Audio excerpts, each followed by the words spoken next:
Dubai based Emirates airline largest foreign airline बन गई है जो इंडिया से इंटरनेशनल ट्रैफिक बाहर की तरफ ले जाती है एंड इंटरनेशनल ट्रैफिक को अंदर की तरफ भी लाती है। एंड ये डेटा इंडिया के Directorate General of Civil Aviation ने रिलीज़ किया। एमाइरेट्स पूरे दुनिया में third largest international traffic carrier है। आईआईटी मद्रास डेनमार्क के इंडस्ट्री एंड एकेडमिया के साथ कोलैबोरेट करेगी। ये दोनों साथ मिलकर 4 प्रोजेक्ट में काम करेंगे। इन 4 प्रोजेक्ट में से 3 project low carbon energy transition के फील्ड में काम करेंगे। नेशनल यूथ फेस्टिवल का चौथा एडिशन न्यू दिल्ली के सेंट्रल हॉल ऑफ पार्लियामेंट में किया जाएगा। यूथ पार्लियामेंट 2019 से सेलिब्रेट किया जा रहा है। इसका मेन पर्पस होता है डेमोक्रेसी को स्ट्रेंथन करना एंड स्टूडेंट्स को पार्लियामेंट के वर्किंग के बारे में समझाना। यूथ पार्लियामेंट को 3 लेवल में किया जाता है, district, nation and state level. Union cabinet ने रिसेंटली अप्रूवल दिया है कि इंडियन एयरफोर्स के लिए 70 HTT-40 बेसिक ट्रेनर एयरक्राफ्ट्स खरीदा जाएगा एंड इन्हें हिंदुस्तान एरोनॉटिक्स लिमिटेड से खरीदा जाएगा। HTT-40 बेसिक ट्रेनर क्राफ्ट के 56% कंटेंट इंडियन होते हैं, लेकिन इस बेसिक ट्रेनर एयरक्राफ्ट में 60% कंटेंट्स इंडिजिनस होंगे।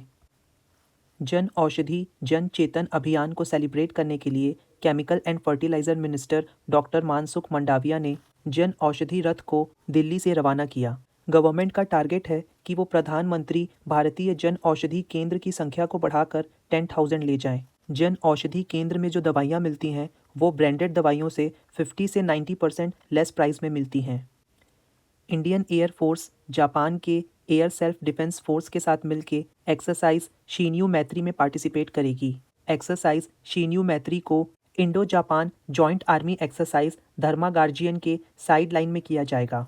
इस साल धर्मा गार्जियन एक्सरसाइज जापान के कोमात्सु में किया जाएगा। एक्सरसाइज शीन्यू मैत्री में इंडियन एयरफोर्स का C-17 globe master 3 aircraft participate करेगा। सेंट्रल गवर्नमेंट ने लार्सन एंड टर्बो लिमिटेड के साथ एक कॉन्ट्रैक्ट साइन किया है। इस कॉन्ट्रैक्ट के अकॉर्डिंग हम इस कंपनी से कैडेट ट्रेनिंग शिप्स परचेज करेंगे।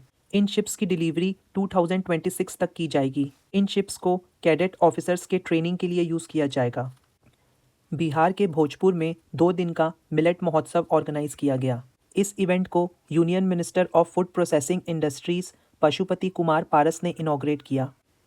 ये हैं पशुपति कुमार पारस, ये यूनियन मिनिस्टर हैं फूड प्रोसेसिंग इंडस्ट्रीज़ के।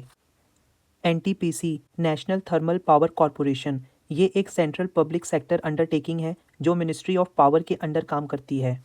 ये इंडिया की लार्जेस्ट कॉन्ग्लोमरेट है। कॉन्ग्लोमरेट का मतलब होता है कोई लार्ज फर्म। जब बहुत सारी डिफरेंट कंपनीज साथ मिलती हैं तो उनको कॉन्ग्लोमरेट कहते हैं।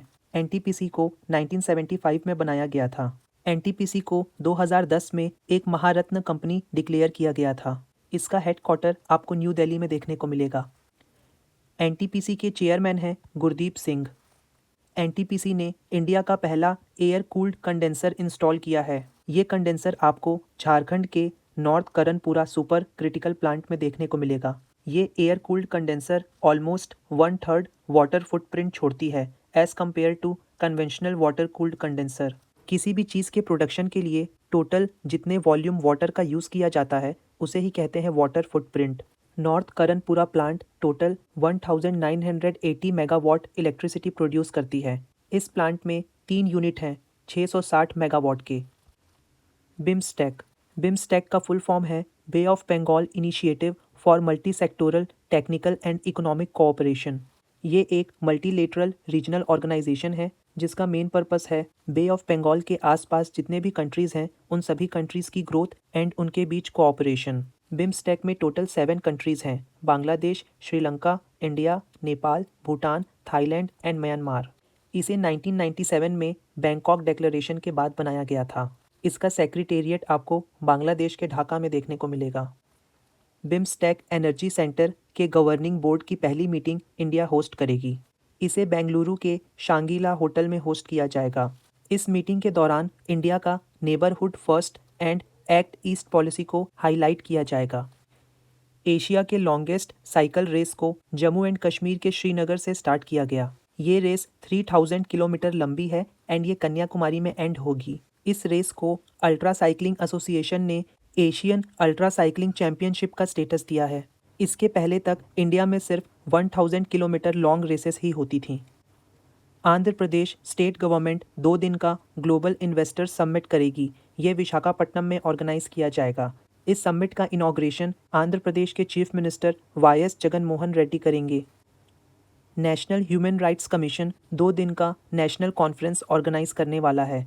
इस नेशनल कॉन्फ्रेंस का टॉपिक होगा child sexual abuse material and इस कॉन्फ्रेंस को न्यू दिल्ली में किया जाएगा। इस कॉन्फ्रेंस का inauguration union minister of law and justice Kiren Rijiju करेंगे। इस कॉन्फ्रेंस की मदद से policy makers and law enforcement agencies को रिकमेंडेशंस दी जाएंगी। ये हैं union minister of law and justice Kiren Rijiju. Gujarat के गिफ्ट सिटी में ऑस्ट्रेलिया के 2 यूनिवर्सिटीज़ का कैंपस खुलेगा। ये 2 यूनिवर्सिटीज़ हैं Deakin university and university of Wollongong. इसके साथ ही 10 मेमोरेंडम ऑफ अंडरस्टैंडिंग साइन किए गए हैं इंडियन एंड ऑस्ट्रेलियन यूनिवर्सिटीज़ के बीच एंड इसका announcement education minister Dharmendra Pradhan ने किया है। National conference on economics of competition law इसका 8वां edition competition commission of India organise करेगी। इस कॉन्फ्रेंस में 2 प्लीनरी सेशन होंगे एंड 2 टेक्निकल सेशंस होंगे। प्लीनरी सेशन वो सेशन होते हैं जिसमें सभी मेंबर्स प्रेजेंट होते हैं, कोई एब्सेंट नहीं होता। Former chief justice of India A.M. Ahmadi इनकी मृत्यु हो गई। ये चीफ जस्टिस ऑफ इंडिया रह चुके हैं 1994 से 1997 तक। इन्होंने अपना जुडिशियल कैरियर अहमदाबाद में as a civil and session court जज के रूप में किया था। ये इंडिया के एकमात्र ऐसे चीफ जस्टिस हैं जो काफ़ी लोवेस्ट रैंक से उठे हैं। नागालैंड ये एक लैंडलॉक्ड स्टेट है जो आपको नॉर्थ ईस्ट में देखने को मिलेगा। नागालैंड की कैपिटल है कोहिमा एंड ये इंडिया का 16th स्टेट है।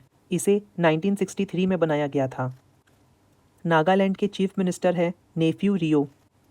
नागालैंड के गवर्नर हैं एले गणेसन। नागालैंड का ऑफिशियल बर्ड है ब्लित्स ट्रैगोपैन।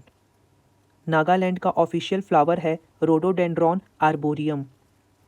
अब हम देखेंगे नागालैंड की कुछ इंपॉर्टेंट ट्राइब्स। पहली है अंगामी ट्राइब, ये है चैंग ट्राइब, ये है कोनियक ट्राइब। नागालैंड के स्टेट असेंबली में पहली बार 2 वुमेन कैंडिडेट्स को चुना गया है। इनका नाम है साल होटुनुओ क्रूस एंड हेकानी झकालू। 60 साल के बाद पहली बार नागालैंड की जनता ने वुमेन कैंडिडेट्स को चुना है स्टेट असेंबली इलेक्शन में। NSE national stock exchange of India ये इंडिया की one of the leading stock exchange है एंड ये मुंबई में है। National stock exchange of India की ओनर काफ़ी सारी फाइनेंशियल इंस्टीट्यूशंस हैं जैसे banks and insurance companies. Number of contracts traded के हिसाब से देखें तो national stock exchange of India पूरे दुनिया की सबसे बड़ी डेरिवेटिव्स एक्सचेंज है। डेरिवेटिव एक प्रकार का कॉन्ट्रैक्ट होता है 2 पार्टियों के बीच का जिसकी वैल्यू अंडरलाइंग एसेट से आती है। अंडरलाइंग एसेट कोई भी हो सकता है जैसे stock, bond, commodities, interest rate, market indexes and currencies. National stock exchange of India को 1992 में बनाया गया था।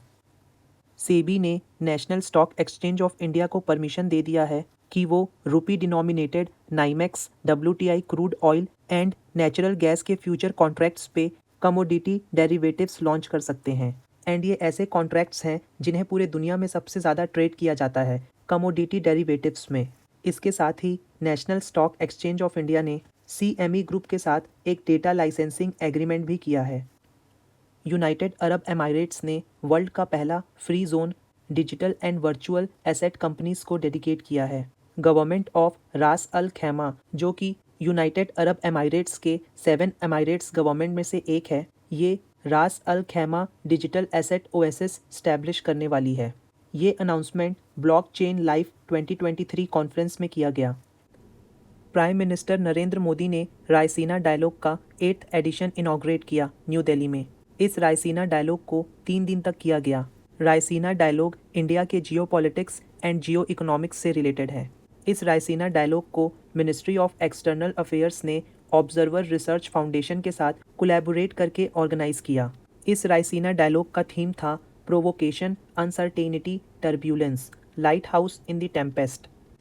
आज के ही दिन 2 मार्च 1498 में पोर्तुगल के एक्सप्लोरर वास्को डा गामा अपनी फ्लीट के साथ मोज़म्बिक्यू के आइसलैंड पहुंचे थे।